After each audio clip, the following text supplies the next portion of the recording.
Well, we're getting visuals from Vienna, from the Sophia Saal Hall, where Prime Minister has arrived. In a short while from now, we shall be going there to listen to what he's saying.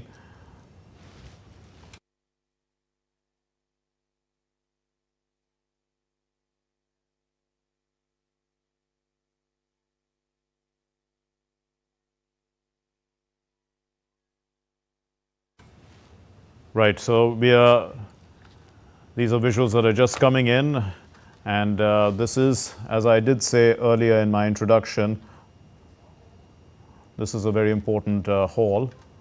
Okay, we're getting audio from there.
Bharat माता की,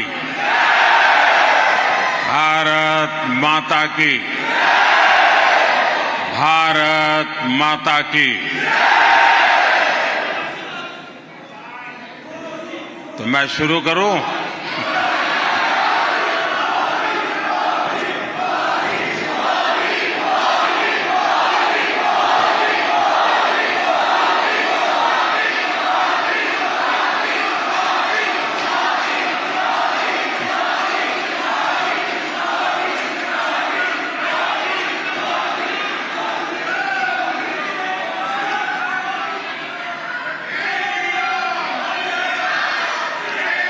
His Excellency,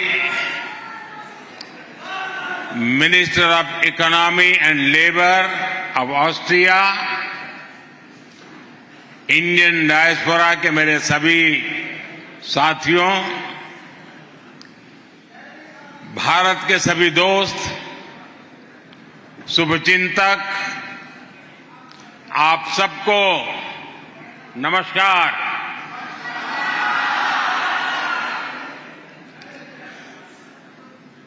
गुटिन टाग।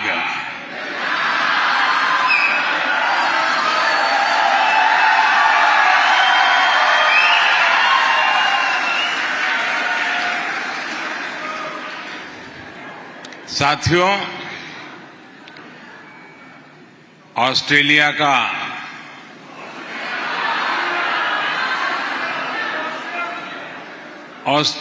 का ये मेरा पहला दौरा है।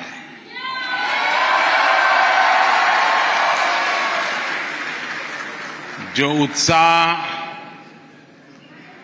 जो उमंग मैं यहां देख रहा हूं, वो वाकई अद्भुत है। 41 वर्षों के बाद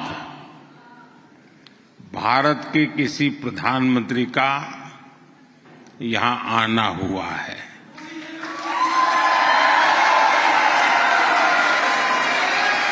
आप में से बहुत लोग ऐसे होंगे जिनके जन्म के पहले कोई प्रधानमंत्री यहां आए थे।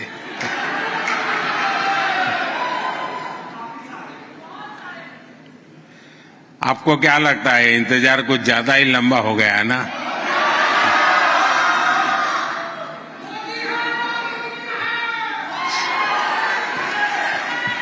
चलिए, अब ये इंतजार खत्म हो गया है। अब तो आप खुश है ना? मुझे बताने के लिए कह रहे हैं कि रियल में खुश है? सच्चा?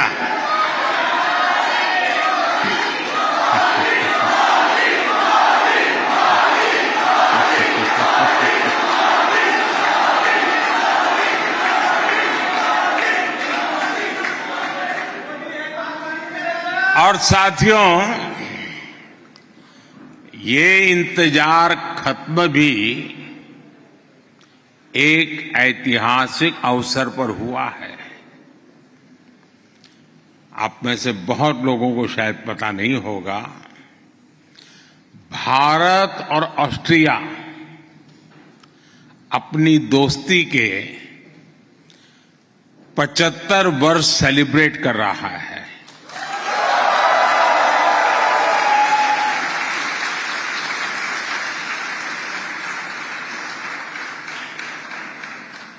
मैं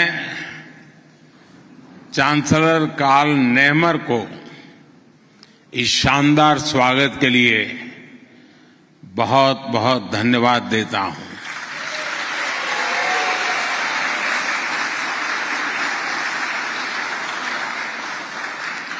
मैं इकोनॉमी एंड लेबर मंत्री मार्टिन कोकर का भी आभार व्यक्त करता हूं।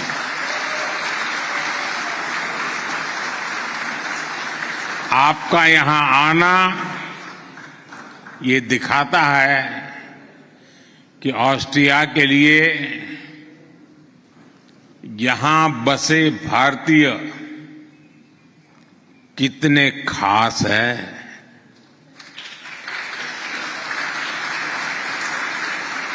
कितने विशेष है। फ्रेंड्स, भौगोलिक दृष्टि से तो भारत और ऑस्ट्रिया दो अलग अलग छोर पर है, लेकिन हम दोनों के बीच अनेक समानताएं हैं। डेमोक्रेसी हम दोनों देशों को कनेक्ट करती है। लिबर्टी, इक्वालिटी, प्लुरलिज्म और रूल ऑफ लॉ का रिस्पेक्ट, ये हमारी शेयर्ड वैल्यूज है। हम दोनों समाज मल्टीकल्चरल और मल्टीलिंगुअल है। दोनों देश, हमारे समाज में हम दोनों देशों की आदत है डायवर्सिटी को सेलिब्रेट करना, और हमारी इन वैल्यूज को रिफ्लेक्ट करने वाला एक बड़ा माध्यम चुनाव है। ऑस्ट्रिया में कुछ महीनों के बाद चुनाव होने वाला है, जबकि भारत में हमने अभी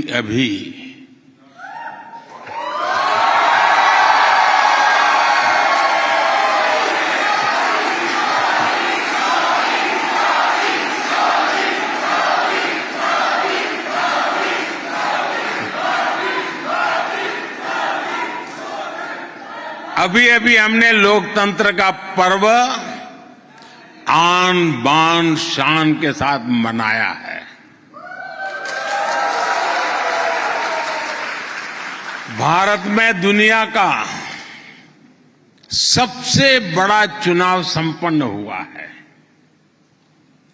साथियों, आज दुनिया के लोग भारत के इलेक्शन के बारे में सुनकर हैरान रह जाते हैं। जो चुनाव कुछ सप्ताह पहले ही खत्म हुआ है, उसमें 650 मिलियन से ज्यादा लोगों ने वोट डाले हैं।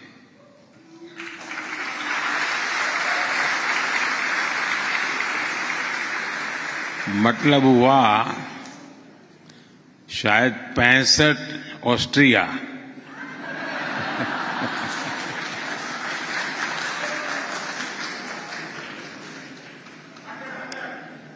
और सोचिए, इतना बड़ा चुनाव होता है, लेकिन कुछ ही घंटों में चुनाव के नतीजे क्लियर हो जाते हैं।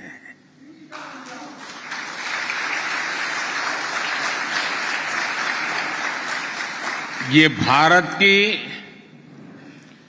इलेक्टोरल मशीनरी और हमारे डेमोक्रेसी की ताकत है। साथियों, भारत के इन चुनावों में सैकड़ों पॉलिटिकल पार्टीज के 8,000 से ज्यादा उम्मीदवारों ने हिस्सा लिया। इस लेवल का कॉन्टेस्ट, इतना डाइवर्स कॉन्टेस्ट, तब जाकर के देश में जनता ने अपना मैंडेट दिया है। और देश ने मैंडेट क्या दिया?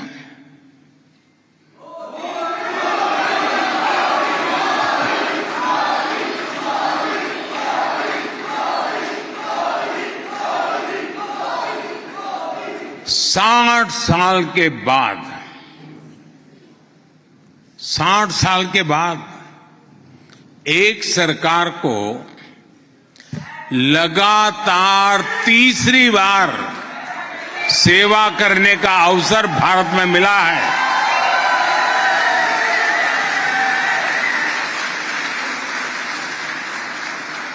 हमने तो दुनिया में पोस्ट कोविड एरा में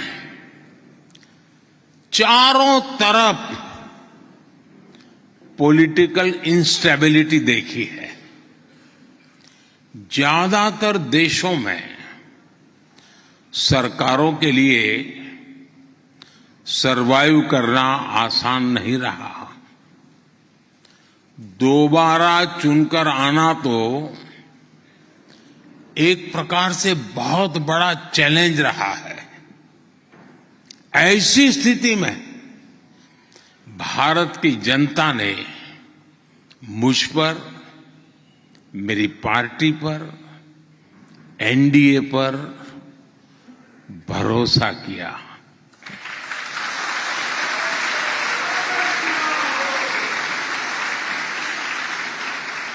ये मैंडेट इस बात का भी प्रमाण है कि भारत स्टेबिलिटी चाहता है, भारत कंटिन्यूटी चाहता है। ये कंटिन्यूटी बीते 10 साल की पॉलिसी और प्रोग्राम्स की है। ये कंटिन्यूटी गुड गवर्नेंस की है। ये कंटिन्यूटी बड़े संकल्पों के लिए समर्पित होकर के काम करने की है। फ्रेंड्स, मेरा हमेशा ये मत रहा है कि दो देशों के बीच के रिश्ते सिर्फ सरकारों से नहीं बनते। रिश्तों को मजबूती देने में जन भागीदारी बहुत जरूरी है। इसलिए मैं आप सभी के रोल को इन रिश्तों के लिए बहुत अहम मानता हूं।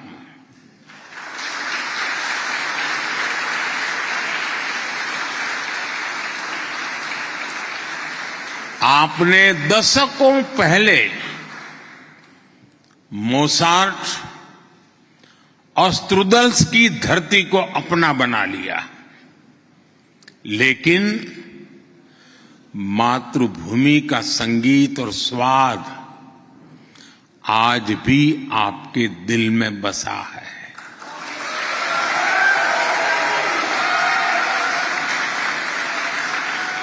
आपने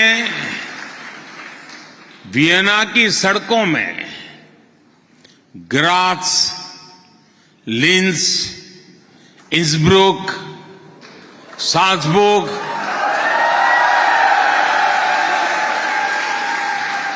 और दूसरे शहरों में भारत के रंग भर दिए हैं।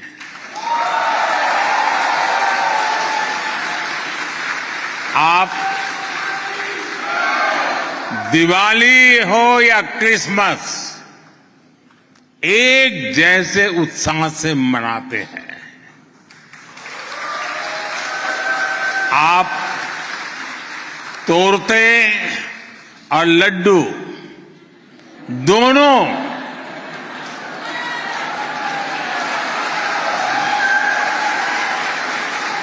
बड़े चाव से बनाते भी हैं और खाते भी हैं और खिलाते भी हैं। आप ऑस्ट्रिया की फुटबॉल टीम और भारत की क्रिकेट टीम को एक ही जुनून से चीयर करते हैं।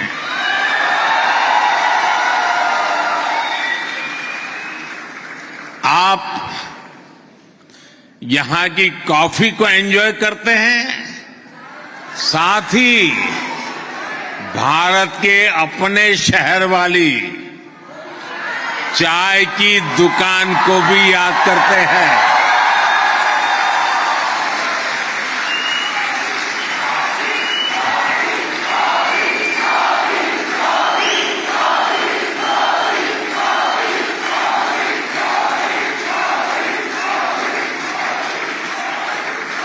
फ्रेंड्स, भारत की तरह ही ऑस्ट्रिया का इतिहास और कल्चर भी काफी पुराना है, शानदार रहा है। एक दूसरे के साथ हमारे संपर्क भी ऐतिहासिक रहे हैं और इसका फायदा दोनों देशों को हुआ है। ये फायदा कल्चर में भी हुआ है और कॉमर्स में भी हुआ है। करीब 200 साल पहले ही वियना की यूनिवर्सिटी में संस्कृत की पढ़ाई शुरू हो गई थी।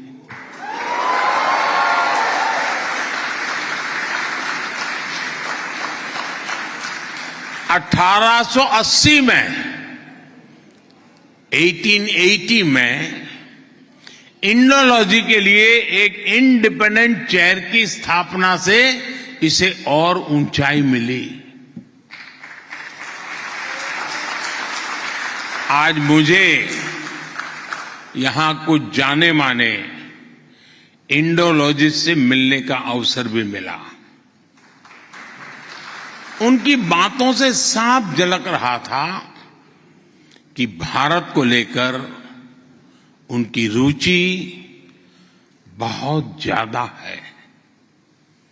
भारत के अनेक महान लोगों ने भी ऑस्ट्रिया से बहुत प्यार पाया है। वियना ने रविंद्रनाथ टैगोर और नेताजी सुभाष जैसे हमारे अनेक महान व्यक्तित्वों की मेजबानी की है। और गांधी जी की शिष्या मीराबेन का अंतिम समय वियना में ही बीता है।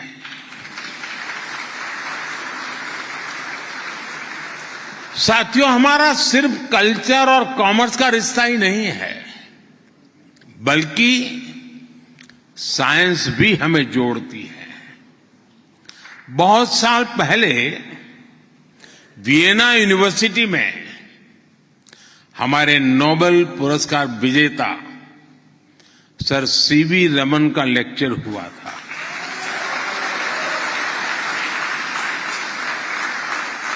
आज मुझे नोबेल पुरस्कार विजेता एंटोन जाइलिंगा से मुलाकात करने का अवसर मिला। इन दोनों महान वैज्ञानिकों को क्वांटम ने कनेक्ट किया है।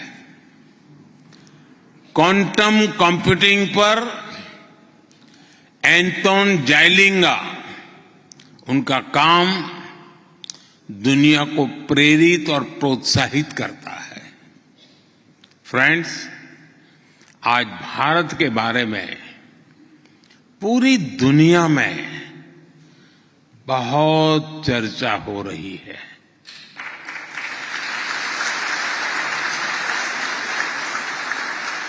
हो रही है कि नहीं हो रही है?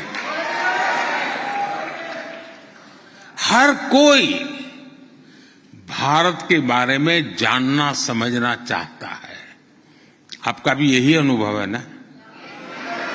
लोग बहुत कुछ पूछते हैं ना आपको। ऐसे में भारत आज क्या सोच रहा है, भारत क्या कर रहा है, इसको लेकर एक बेटर इन्फॉर्म वर्ल्ड बनाना जरूरी है। भारत 1/6 ह्यूमैनिटी को रिप्रेजेंट करता है और ग्लोबल ग्रोथ में भी करीब करीब इतना ही कंट्रीब्यूट कर रहा है। हजारों वर्षों से हम दुनिया के साथ नॉलेज और एक्सपर्टाइज शेयर करते रहे हैं। हमने युद्ध नहीं दिए, हम सीना तान करके दुनिया को कह सकते हैं, हिंदुस्तान ने युद्ध नहीं बुद्ध दिए हैं।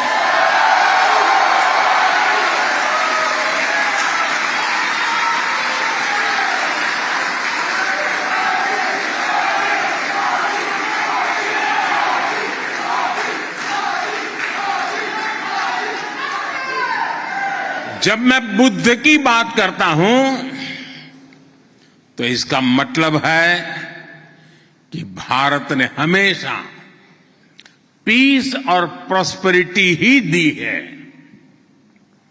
इसलिए 21वीं सदी की दुनिया में भी भारत अपनी इस भूमिका को सशक्त करने वाला है।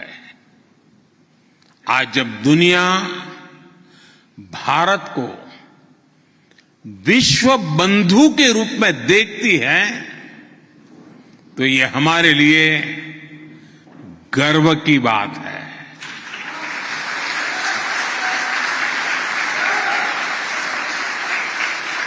आपको भी डगर डगर पे गर्व महसूस होता है कि नहीं होता है?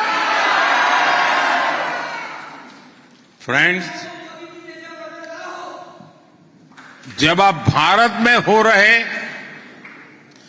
तेज बदलावों के बारे में पढ़ते हैं, सुनते हैं, तो क्या होता है? क्या होता है? क्या होता है? मुझे पक्का विश्वास है साथियों, आपका सीना भी 56 इंच का हो जाता है।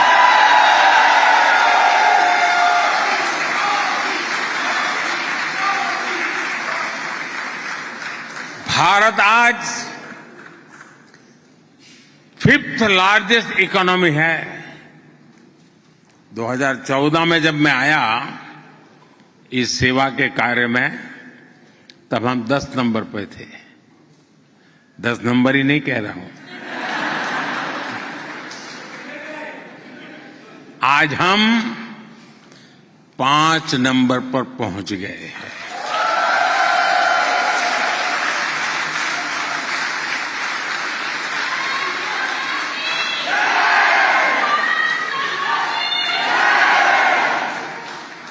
ये सब सुनते हैं तो आपको क्या लगता है?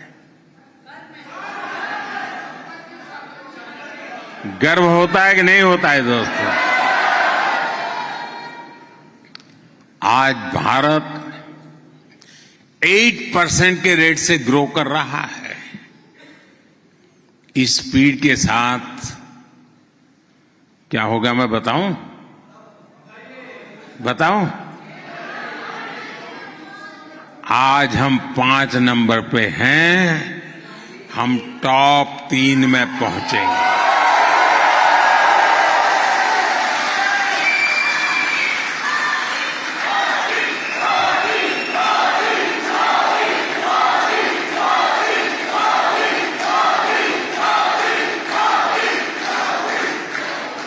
और साथियों, मैंने देशवासियों को कहा था कि मेरे तीसरे टर्म में मैं देश को दुनिया की टॉप 3 इकोनॉमी में लेके जाऊंगा।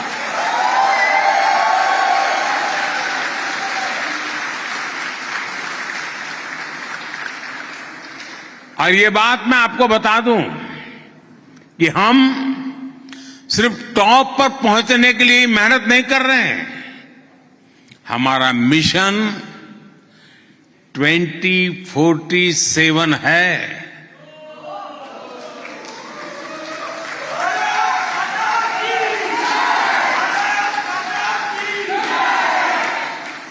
(1947) में देश आजाद हुआ, 2047 में देश शताब्दी मनाएगा।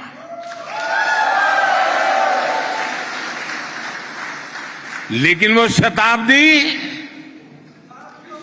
विकसित भारत की शताब्दी होगी।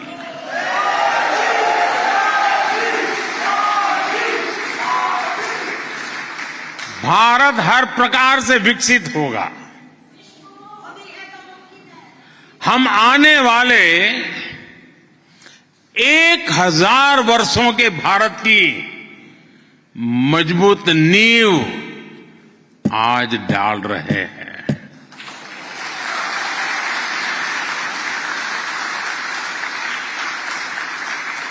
फ्रेंड्स, भारत आज एजुकेशन, स्किल, रिसर्च और इनोवेशन में अभूतपूर्व स्केल पर काम कर रहा है।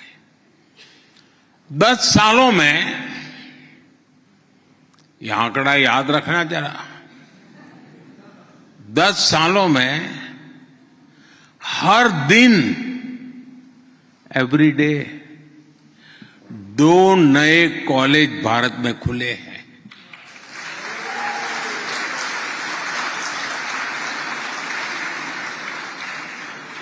आगे बताऊं, हर हफ्ते एक नई यूनिवर्सिटी खुली है।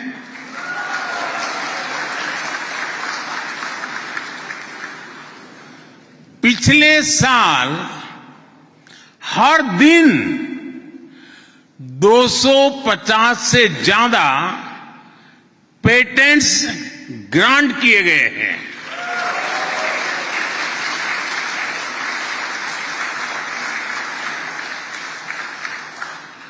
भारत आज दुनिया का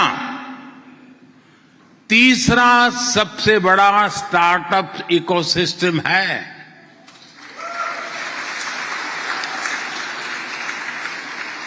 आज दुनिया का हर 10वां यूनिकॉर्न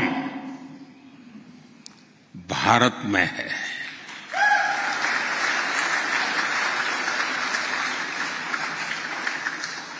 बाकी पूरी दुनिया में जितना रियल टाइम डिजिटल ट्रांजैक्शन आज होता है, उतना अकेला भारत में होता है।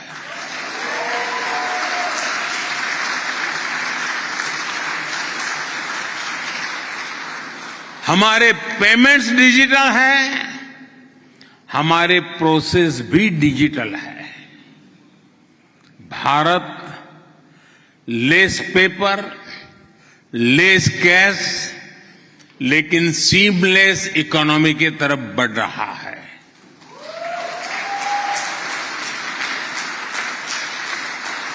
फ्रेंड्स, आज भारत बेस्ट, ब्राइटेस्ट, बिगेस्ट और हाईएस्ट माइलस्टोन के लिए काम कर रहा है।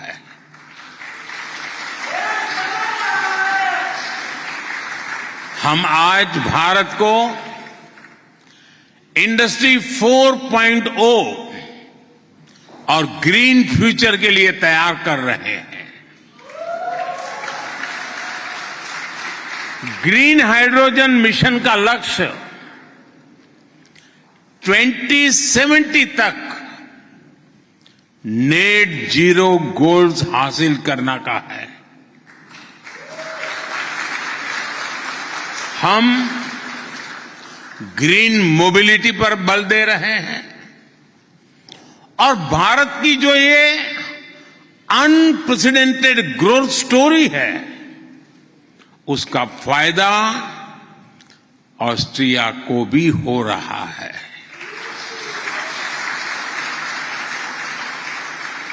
आज भारत के अलग अलग सेक्टर्स में 150 से अधिक ऑस्ट्रियन कंपनियां काम कर रही है। ये भारत के इंफ्रास्ट्रक्चर से जुड़ी एस्पिरेशंस को पूरा करने में मदद कर रही है। मेट्रो, डैम, ऐसे अनेक प्रोजेक्ट्स, टनल जैसे अनेकों इंफ्रा प्रोजेक्ट्स में ऑस्ट्रिया की कंपनियां भारत में काम कर रही है। और मुझे उम्मीद है कि आने वाले समय में यहां की कंपनियां, यहां के इन्वेस्टर ज्यादा से ज्यादा भारत में अपना विस्तार करेंगे।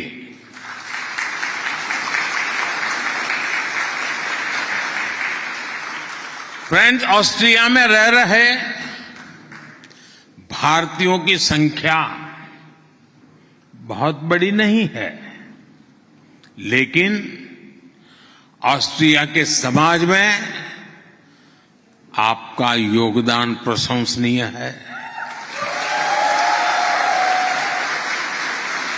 खासतौर पर यहां के हेल्थ केयर सेक्टर में आपके रोल की बहुत प्रशंसा होती है। हम भारतीयों की पहचान ही केयर और कंपैशन के लिए होती है। मुझे खुशी है कि ये संस्कार आप अपने प्रोफेशन में यहां भी साथ लेकर चलते हैं। आप सभी इसी तरह ऑस्ट्रिया के विकास में सहभागी बने रहिए। मैं एक बार फिर आप सबका इतनी बड़ी तादाद में यहां आने के लिए आभार जताता हूं। आप सबके इस उत्साह और ऊर्जा के लिए मेरी तरफ से बहुत बहुत धन्यवाद।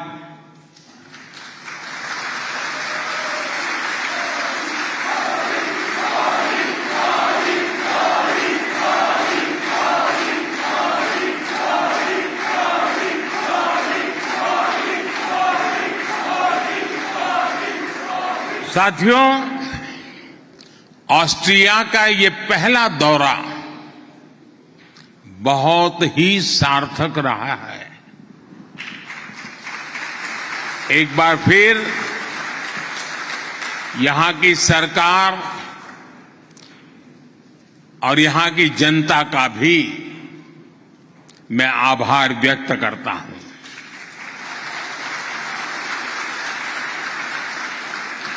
आप सबको मेरी बहुत बहुत शुभकामनाएं हैं। मुझे विश्वास है इस बार 15 अगस्त पुराने सारे रिकॉर्ड तोड़ने वाली होनी चाहिए।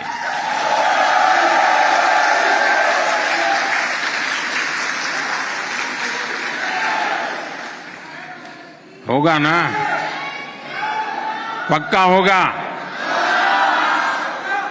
मेरे साथ बोलिए, भारत माता की, भारत माता की, भारत माता की, वंदे वंदे वंदे वंदे वंदे वंदे वंदे वंदे वंदे वंदे।